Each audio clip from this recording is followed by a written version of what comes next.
All right, so first and foremost, I'm not an atheist, and I'm only responding to Lewis because I believe that he and I could have an amazing conversation. I'm not trying to do anything with conversions. I'm not trying to do like pro or against. I just want to have a peaceful conversation, and who knows how I'll feel at the end. So let's get started. Start with the basis here. You are the theist, one who believes in God. The atheist is one who lacks belief in God due to lack of proof. So you are making the claim that God is real. That is your responsibility to prove that God is real. By you shifting the responsibility onto the disbeliever to prove that God is not real is a logical fallacy known as the burden of proof. You are making the claim that God is real, so the responsibility is on you to have extraordinary and substantial evidence to make that claim. All right, so cool. Listen, I had to get my coffee for this one. You and I both know that realistically, there's no way that I could by definition prove to you that God exists. But I'm going to give you 10 pieces of evidence for God that better explain our reality. And I'm going to do it without saying anything about church, religion, or the Bible. Reason number one, our ability to love. The fact that we can love or even care about another person shows that there's more to life than just matter and energy. Love is so much more than just oxytocin and chemicals running through your brain and your body. And when you reduce love down to just chemical feelings, it makes love very selfish and all about you, which leads to love just being merely a self-contradiction. But we know that you can give and receive love without any sort of corresponding change in dopamine levels. All right, so after watching that, what do you think has higher rates? Couples who stay together as soulmates from their first dating, or people who have broken up and have gotten their hearts broken multiple times? Which one do you believe is more common? Which one do you believe a loving and caring God would make more common? And yeah, science has proved that love is nothing but three chemicals working together. Noradrenaline, that's what causes your heart to palpitate, it causes your arms to get heavy, it causes your knees to get weak, and it causes your palms to get sweaty. And dopamine is the feel good chemical. You and I both know that because of the DARE program. And phenylethylamine, that is a chemical that is released whenever we're near our crush. And that's what gives us the butterflies in our tummies. So, how does stating that that is a chemical reaction make it selfish in any way? The only reason that we get hungry is because of a chemical called ghrelin. And does eating when you're hungry make you selfish? What if you're taking insulin when you have elevated glucose levels? Does that also make you selfish? It's nothing but chemicals. I haven't heard a single thing about the being able to give and take love without it affecting your dopamine levels. So if you could please post the link and further information because I'd love to read that study. And I want to leave you guys with a question of my own. Dopamine is the feel good chemical and often referred to as the love chemical. The feel bad chemical is cortisol. So if we treat someone who is like depressed or going through stress and we manage their cortisol levels, does that make it selfish as well? Um, if it's all just a chemical reaction? Or what part makes it no longer love just because we're able to explain it? Number two, you give your life meaning. Because if you didn't think your life had meaning, wouldn't you just commit suicide? The only way that you can attach meaning to your life is if God created you for a purpose. If there is no God, then we're just chemical byproducts of nature here, which would make our life about as purposeful as the rocks that people say we naturally evolved from, thereby making our life ultimately meaningless. All right, so you do realize that you just contradicted yourself, right? Do you give yourself meaning, or does God give yourself meaning? Or do you mean that your life only has meaning when you're serving God's plan? Uh, the other issue I have with this whole section is why is it that the only train of thought that most theists can come up with is if you are not honoring my personal Lord and Savior, then your life is forfeit and you should just kill yourself. Why is a child of God advocating for suicide? That doesn't make sense. And yeah, you are correct. You and I and every other human and anything else alive on this planet is nothing more than a byproduct of nature. And we are some of the worst byproducts, so bad that we are currently destroying the nature that allowed us to develop in the first place. I have not read anything that you're stating that we evolved from rocks. So yeah, if you could please go ahead and drop that link, because that's something I'd be super interested in reading, and I'd be happy to offer my point of view on it. My understanding of life is very simple. All you have to do to be successful in life is continue life. If something is on the verge of death and you have the ability to prevent it, it is our duty to prevent it. It is our duty to have children and pass our genes along to the next generation so that evolution may take place. It is our duty to be real, to be humble, and to be kind to everyone and anything. That is the meaning of life. Be nice. Number 3, order and design point to an intelligent mind. You don't get intelligence by accident, and you don't get order by chance. You look at this book and you say that an intelligent mind created the book. You don't say that the pictures naturally fell on the page. And our world appears to be design, and design demands for a designer. Alright, so with this one, what about AI? Right now, we have a computer. We have multiple computers that are able to design cars, are able to design engines, workflow charts, personality tests, Google, Alexa, all of that stuff that knows what you want before you know what you want and before you start typing it. Where in all of that is the intelligent designer? Is the person who programmed it and the computer is doing better than the programmer ever could hope to do the designer, or is the computer the designer? And your book analogy, it confused me. It completely lost me. Like, are you trying to say that a manufactured item needs to follow the laws of nature? Because manufactured and nature are kind of antonyms. So if you expect to find one within the other, you're gonna have a bad time. And finally, severely neglected children become feral, animalistic. It is very sad. It's not something that should ever happen. But when you are sitting there with a newborn baby and you're reading books to them, you're teaching them how to count, you're teaching them their colors, you're playing with their toes, and you're doing all of that, you're making them smart. If you get a baby and do the bare minimum to keep it alive and healthy, so it's not like a dying baby, it's healthy baby, and you keep it void of all human contact, kind of like Tarzan, and after 20 years, if you give them an IQ test, I guarantee you that their IQ is not going to be anywhere near a standard deviation away from the typical 20-year-old, especially 20 years from now. Number 4, if you take the engine out of a car and try to drive it, it's not just that it's going to take you longer to get where you're trying to go.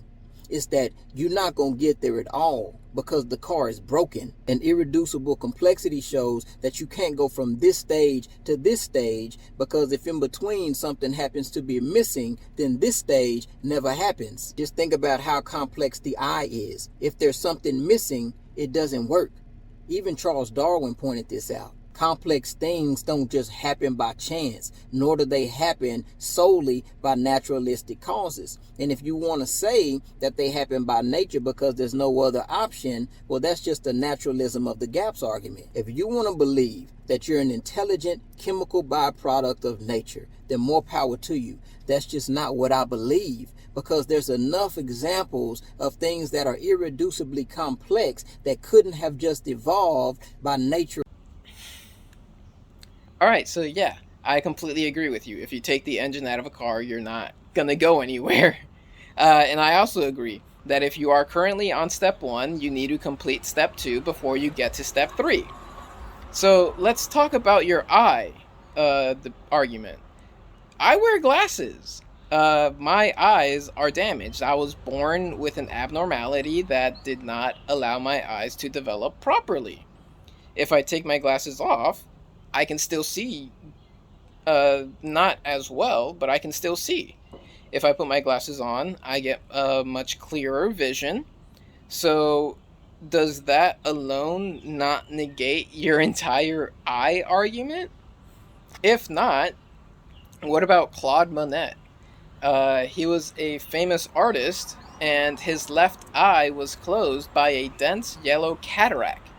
And such as an artist, it was messing up with his paintings and him being able to choose the correct colors. So he did what any sane artist would do. He had that part of his eye ripped out. So he purposely mutilated his own eyeball. Like, he ripped the thing out so that he could be better at art. And according to you, when he did that, he should have gone blind. Because if you remove one thing off the eye, it stops working, right? Wrong.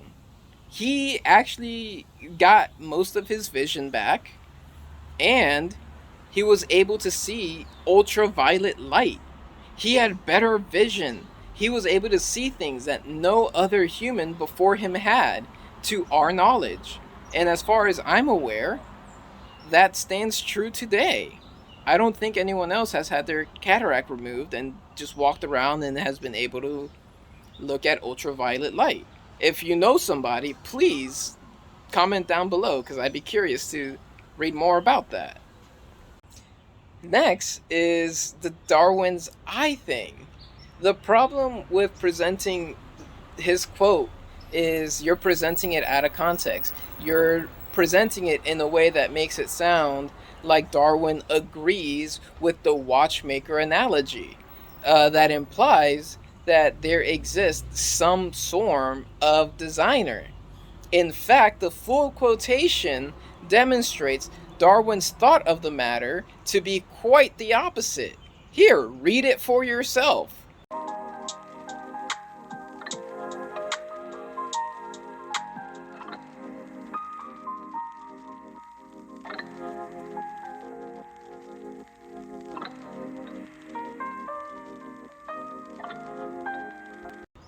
So, if you want a better understanding on how evolution brought out the creation of the eye, please look up Neil deGrasse Tyson's Evolution of the Eye.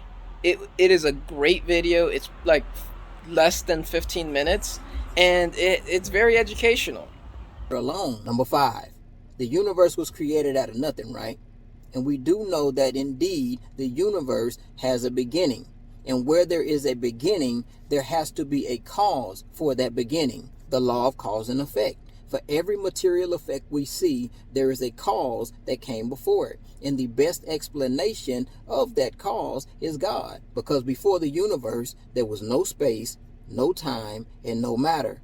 So whatever created space, time, and matter had to have been spaceless, timeless, immaterial, and personal to make the decision to create, because impersonal forces like gravity don't choose to create.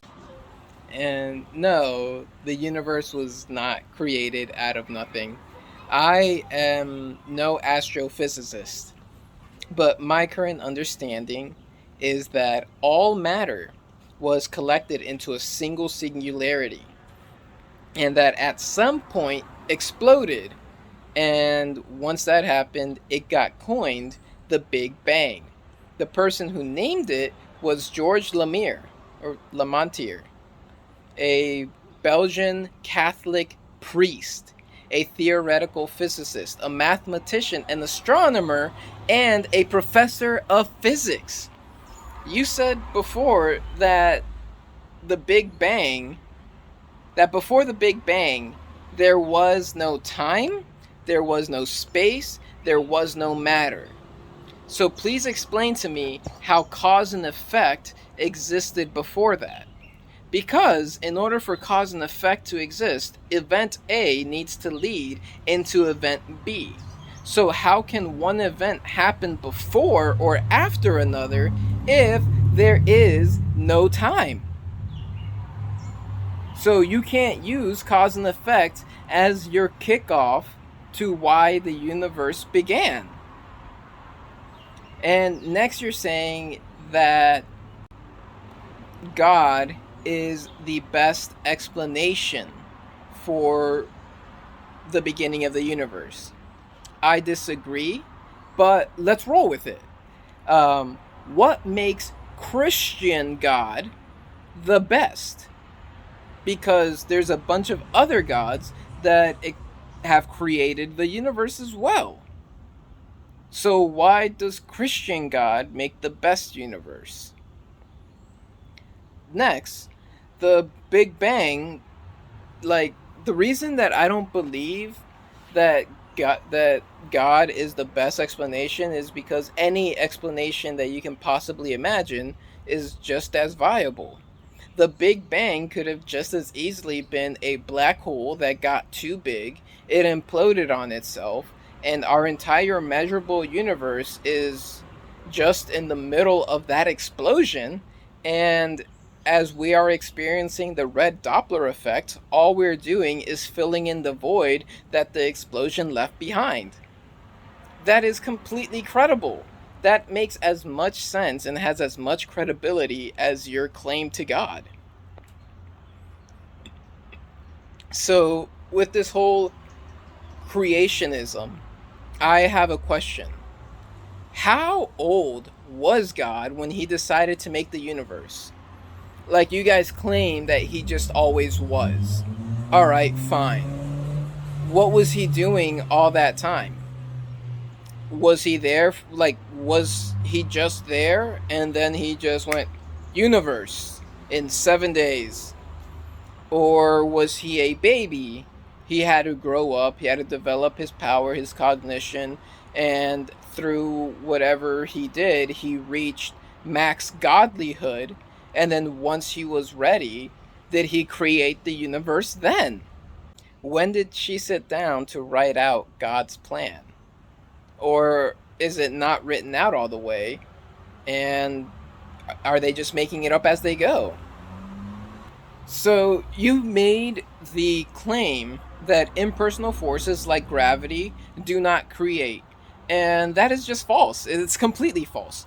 We need gravity in order to hold an atmosphere. We need an atmosphere in order to hold in air. We need air to be able to make water. And then we need all of that to work together to make a viable atmosphere so that we can live in. An atmosphere is one of the essential building blocks to life. So, if we look at Elon Musk, he wants to go to Mars. If he is successful, then all the humans on the planet are going to be experiencing only 38% of Earth's gravity. And because of that, Mars's atmosphere is significantly thinner at only 1% oxygen. So the way that gravity would affect humans that have been born there generations down the line after evolution has had a chance to affect the human body, they would likely grow taller. I would assume that we would change and terraform Mars so that it had air that was more similar to that of Earth's. But because of the gravity, it wouldn't be as dense. So, in order to compensate for that, natural selection would likely allow for lungs to start developing differently in order to maximize the surface area.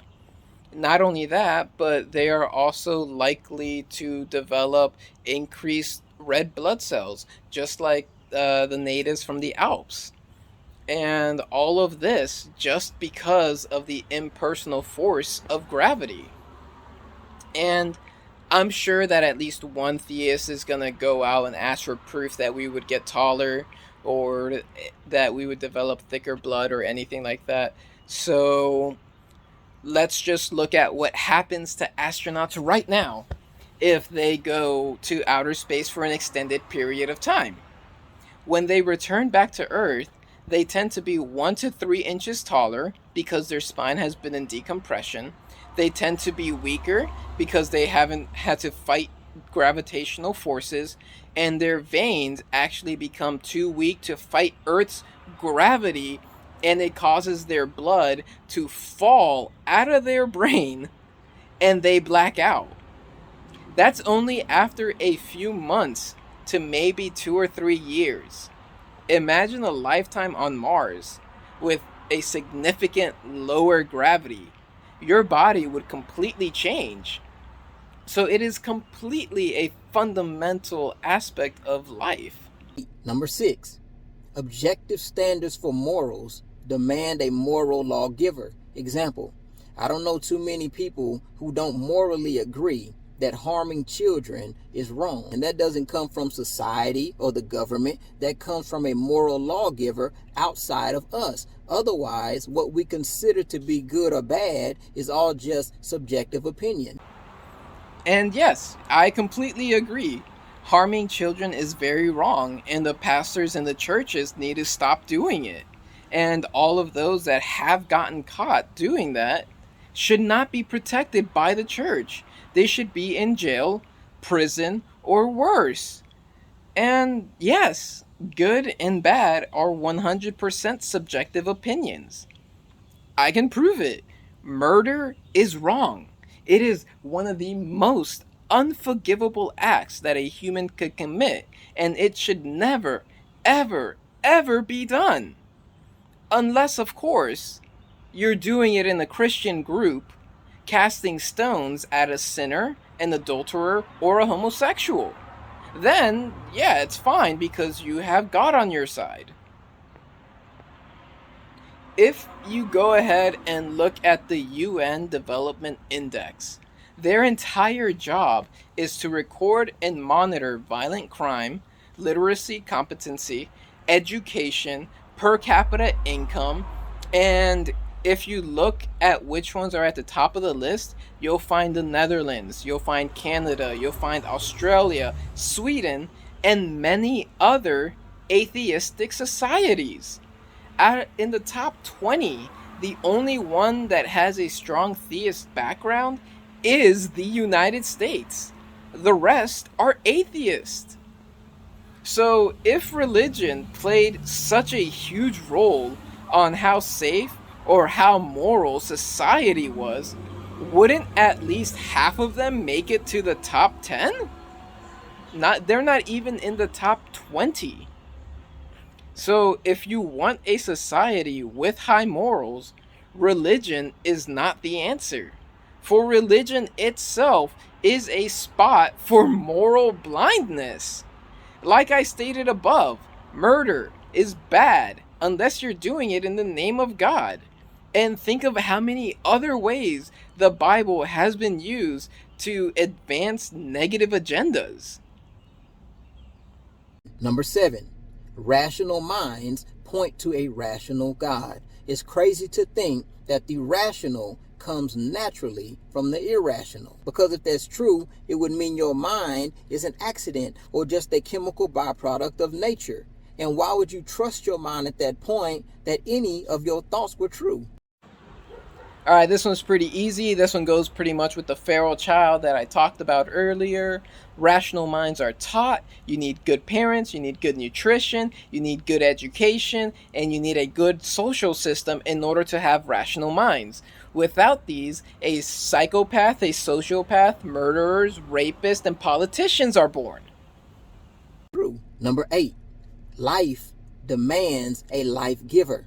Contrary to what atheists believe, life does not come from non-life. Life doesn't come from non-living chemicals. It's biologically impossible. Never have we seen or observed, scientifically or otherwise, life arise from non-life. And to think that all of the birds, the bees, the flowers, the trees, and us humans all came naturally from a non-living cause with no intervention requires more faith than I could ever believe in.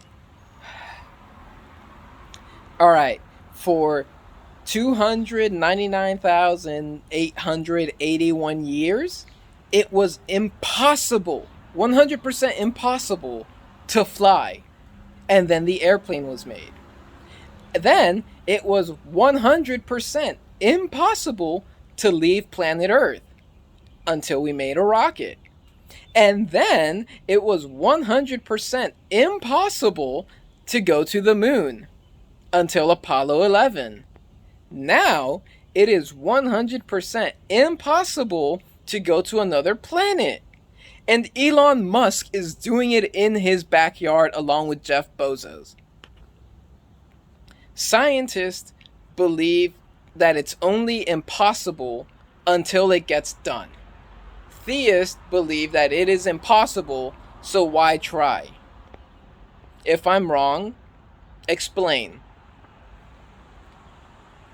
In order to make a human cell or a living cell, you just need 8 ingredients. You need 2 proteins, 3 buffering agents, 2 types of fat molecules, and some chemical energy. But that's not enough to create a living cell. It is enough to make something that bounces, pulsates, blobs, and has rudimentary cell-like structures with some of the machinery necessary to divide on their own. To biophysicist Patera Squaley, the dancing creation in her lab represents an important step towards building a synthetic cell from the bottom up, something that she has been working towards for the past 10 years. Some of the most recent discoveries have come from the Max Planck Institute of Biochemistry in Martinstein, Germany. Bottom-up synthetic biologists predict that the first fully artificial cell could spark to life in a little more than a decade. I am pretty sure we will get there, says Schwally. So just because you are unaware of the advancements that are happening out there does not mean that advancements aren't happening. Everything is impossible until it gets done. And then all you're going to do is look for the next thing that's impossible and say, yeah, but you can't do that. And number 9, the historical resurrection of Jesus Christ. There's so much documentation surrounding this, I don't even really want to get into it in this video. But Jesus wasn't just some fairy tale figure. There's evidence to show that Jesus was a real person. He lived, he died, forgiving his enemies, and he rose from the dead. Okay, so historically, there is a 100 years gap where there are 15 different documented events of Jesus' death. So, in order for Jesus to have died, he had to have lived. So no, I do not believe that Jesus lived. I know for a fact that Jesus has walked this earth. What I do doubt is the resurrection. And you made the claim that someone reliable, a credible, reliable historian will advocate for the resurrection. I would absolutely love to see that link, simply because history cannot talk about acts of God. That's only because God is not susceptible to historical research. So if you have the link of the guy proving that the resurrection happened, I would love to see it. I'm very curious as to what he is using as evidence, because not even Jesus himself could convince his own disciples that he resurrected. Now, I know you wanted to keep Bibles out, but this one I feel like just needed to be in there because you are speaking about a magic thing that happened, which is the resurrection of Jesus Christ.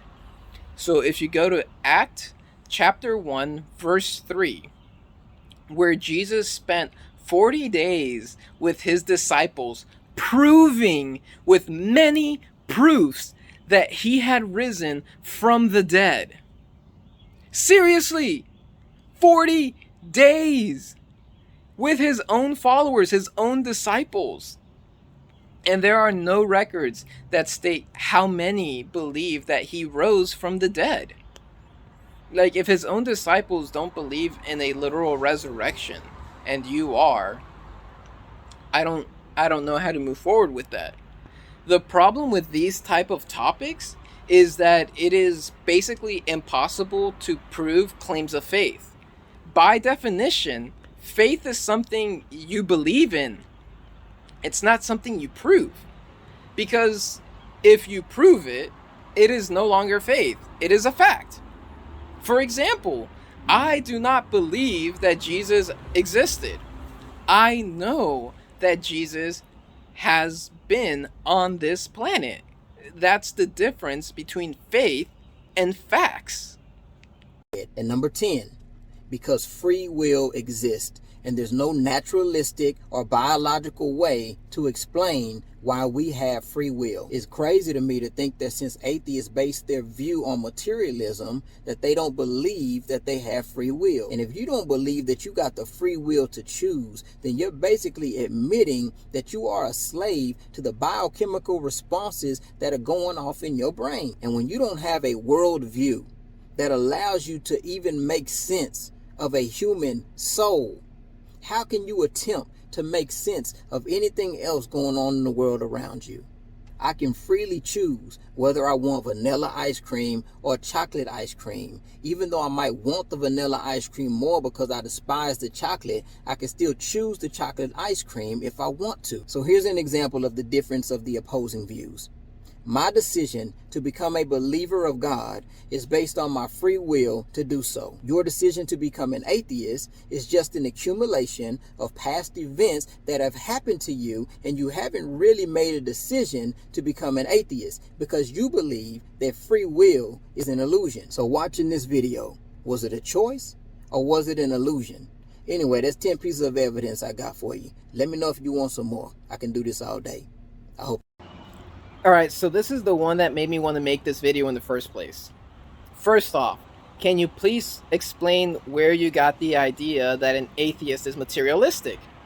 What do you see more often? Atheists wearing atheist necklaces or Christian wearing crucifixes? Atheists wearing earrings or crucifixes as earrings? A gigantic atheist monument or a gigantic saint monument? A sculpture of the first atheist or a sculpture of Jesus? The weekly subscription fee that an atheist member has to pay to remain loyal to his beliefs, or the communion basket? Multiple renditions of the very first atheist, or multiple renditions of Jesus Christ?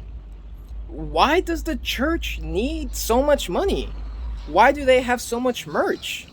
What is money providing to the church that God himself cannot provide? And what about mega churches and mega pastors who own private jets, who have multiple sports cars, who have multiple mansions, multiple houses, and so much more? Like, can you please explain where atheists come off as completely materialistic? You also failed to give a definition of free will. So I'll give you both of mine, and I'll be more than happy if you correct me. So for a Christian, in order for you to demonstrate that you have free will, you have to make a choice that goes against God's plan. For example, if God says that tomorrow you will wake up in the middle of the day, you will get the urge to go to the store. When you're at the store, you will purchase 3 ingredients. You will get oat milk, you will get cheese, and you will get tofu. So you wake up the next day, midway through, you open your fridge, and you're like, dang, I need to go to the store. So you go to the store. You go and you go buy your typical almond milk. And on the way out, out of the corner of your eye, you catch that there's a brand new brand of oat milk. So you're like, you know what? I haven't tasted this oat milk. You put the almond milk back and you pick up the oat milk. Next, you go get your favorite cheese. So next, you're going to go get your protein. So you're going to have 3 options. You're going to have paneer, you're going to have soy chunks, and tofu. Your favorite out of all of them is tofu. So you go ahead and buy it. So as you ring it up, your receipt reads oat milk, cheese, and tofu. Exactly like God said you were going to do. So, at any point, did you actually experience free will? Or were you just following God's plan? Like for me, if in order for you to have experienced free will at that moment is for you to have purchased paneer instead of the tofu. Or you could have kept the almond milk that you grabbed at the very beginning. And that would have proved that God's plan was wrong. And your free will messed up his plan.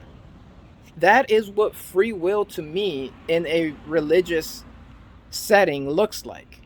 Because if you're always following God's plan, you're never really exhibiting your own freedom. You're just doing what is cast in front of you.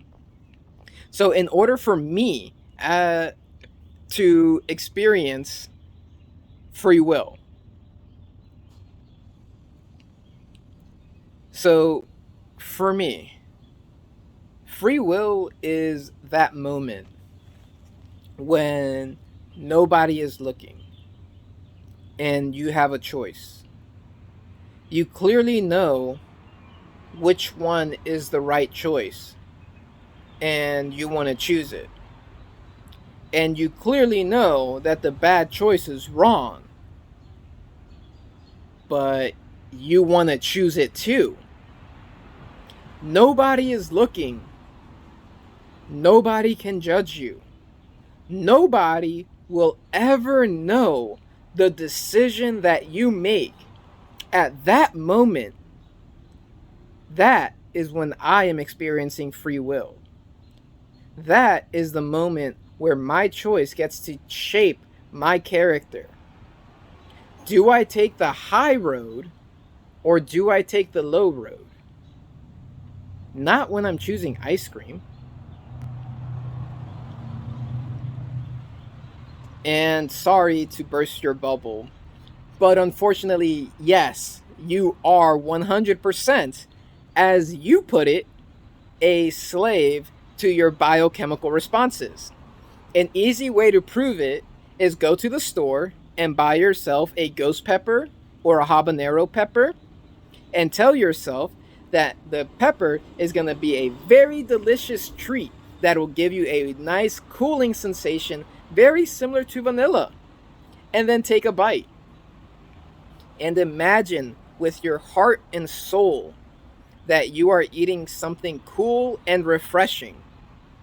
In 30 to 40 seconds, your mouth will be on fire. The capsaicin has touched the chemoreceptors on your tongue.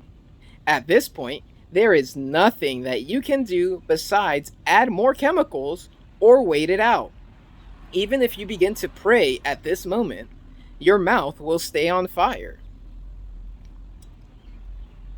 Next, you want to talk about how can we make sense of anything without understanding a human soul? Well, first off, what is a soul? Can you please give me one? Can you show me one? If you give me a soul, I promise you, I will devote the next 10 years of my life trying to understand it, and I'll give you my complete findings. But until you give me one, a soul to me is as real as an angel. They're completely based on belief. You can only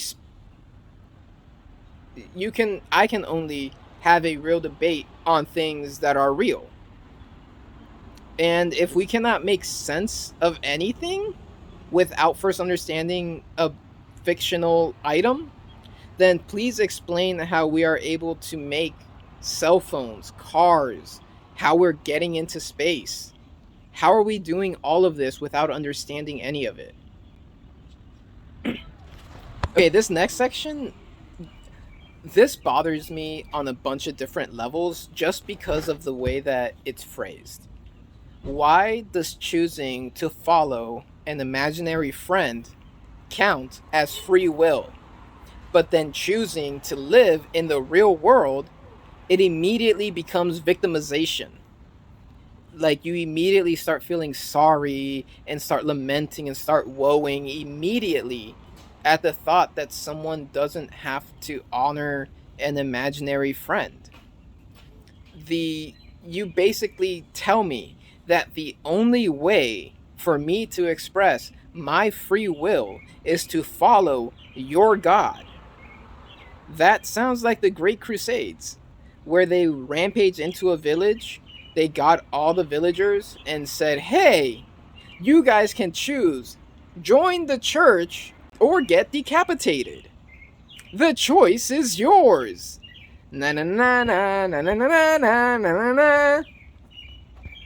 Like, it's not really a choice, and if that's the free will that you're offering, then I will gladly take my slavery to helping the world become a better place. Illusion. So watching this video, was it a choice or was it an illusion? Anyway, that's 10 pieces of evidence I got for you. Let me know if you want some more. I can do this all day. I hope this helps somebody. Peace. I would like to thank you so much for making it to the end of the video, and also for making the initial video for me to respond to.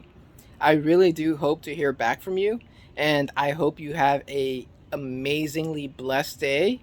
I hope God may protect you and everyone that you care about, and every single person's family who has watched this entire video. May God bless you all. Have a wonderful night. Bye.